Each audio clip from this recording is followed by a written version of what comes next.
आणि आता पाहूयात 25 मिनिटं 50 बातम्या।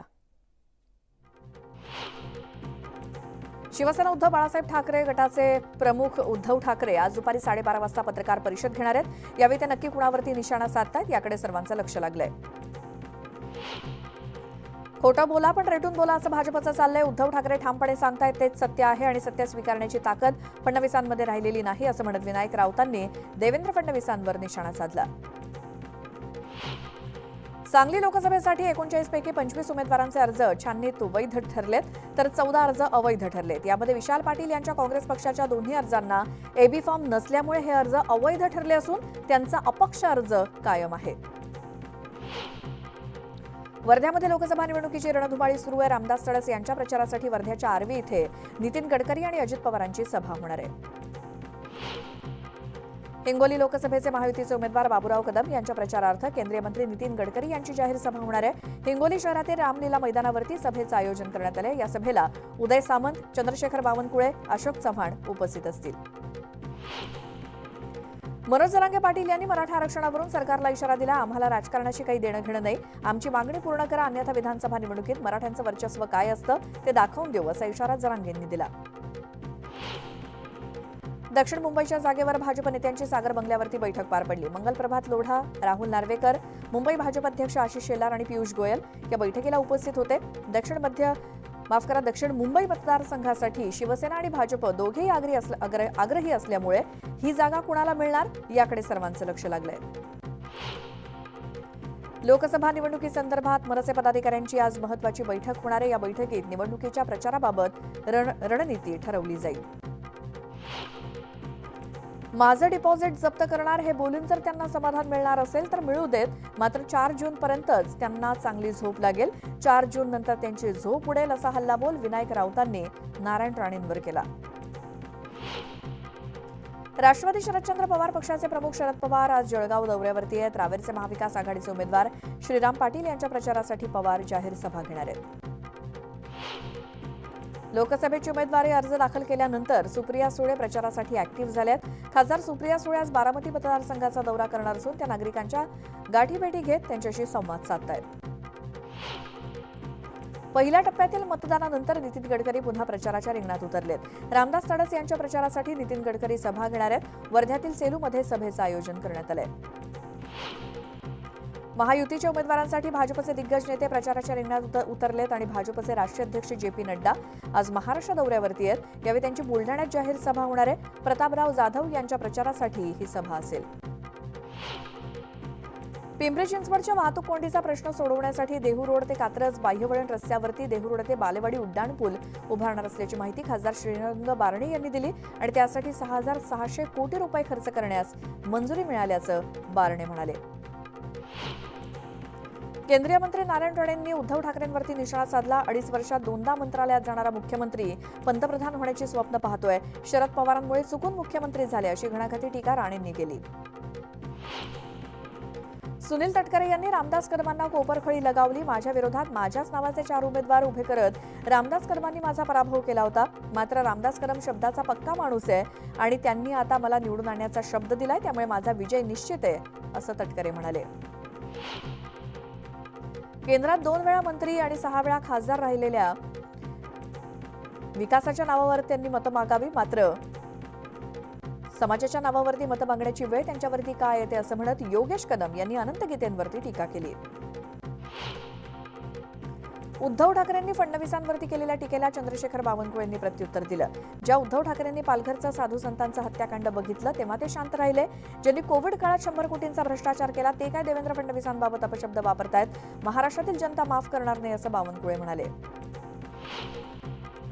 बावनकुळेंनी उद्धव ठाकरेंवरती जोरदार हल्लाबोल करत त्यांना टोला लगावला। उद्धव ठाकरे वैफल्यग्रस्त अवस्थेत असल्यामुळे ते अतिशय निराश आहेत, त्यामुळे त्यांच्या मनावरती परिणाम झालाय। त्यांना महाराष्ट्रातल्या उत्कृष्ट मनोरुग्णालयामध्ये दाखल करण्याची गरज आहे असंही ते म्हणाले।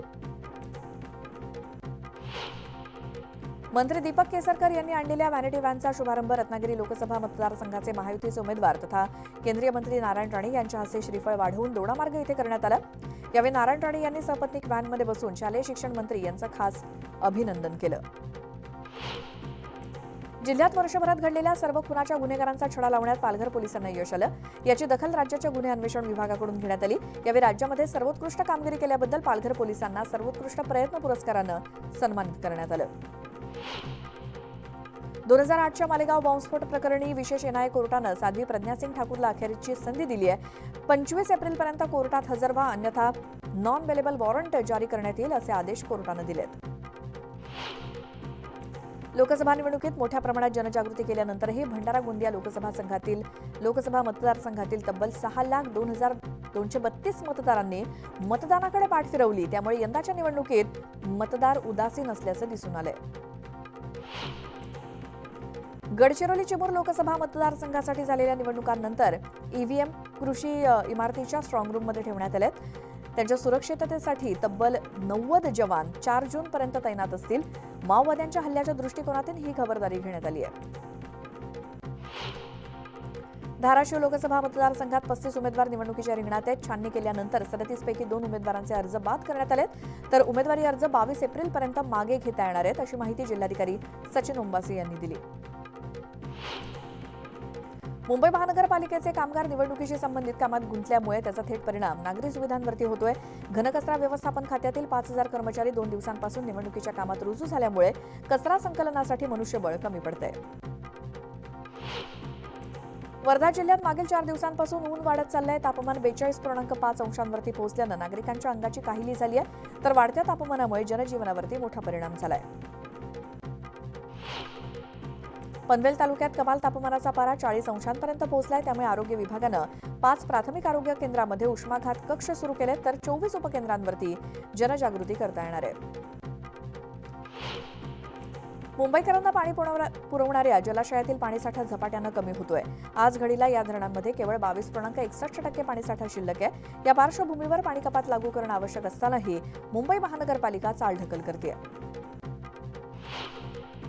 देशात 15 राज्यांमध्ये उष्णतेची लाट आली आहे. यूपी, महाराष्ट्र, बंगालमध्ये भीषण परिस्थिती असून वाढत्या उन्हामुळे जलसंकटाचा धोका निर्माण झालाय.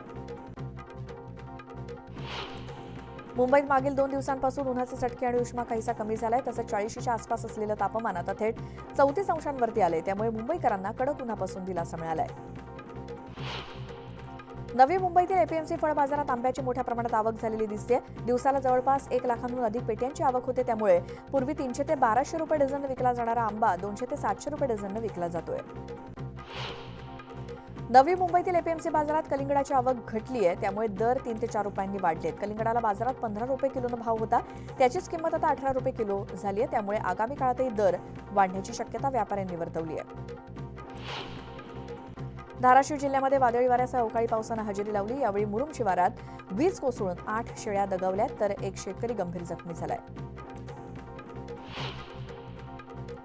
राज ठाकरेंची भेट घेतल्यानंतरही रत्नागिरी जिल्ह्यातील मनसेच्या पदाधिकाऱ्यांमध्ये नाराजी कायम आहे. मंडणगड इथे झालेल्या महायुतीच्या मेळाव्याला मनसे पदाधिकाऱ्यांनी दांडी मारली. त्यामुळे पुढील काळात मनसे महायुतीचं काम करेल का असा प्रश्न उपस्थित होतोय.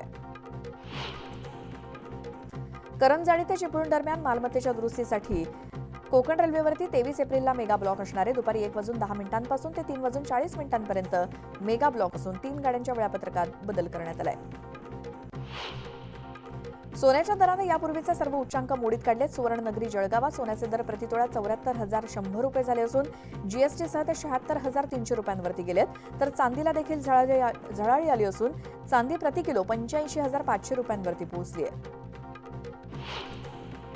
स्वच्छ मुंबई मोहिमेअंतर्गत 384 किलोमीटर लांबीचे रस्ते धुवून स्वच्छ करण्यात आलेत. एका दिवसात 150 टन डेब्रिज आणि 86 मेट्रिक टन कचरा संकलित करण्यात आला. 1,331 कामगारांनी ही स्वच्छता मोहीम राबवली.